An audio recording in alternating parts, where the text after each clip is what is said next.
வச்சு கோலம் போட மறந்திருப்ப. புத்தகத்தை தலைகீழா படிச்சிருப்ப.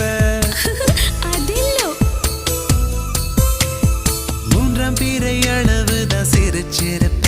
தினம் 100 முறை என் பேரை சொல்லி ரசிப்ப.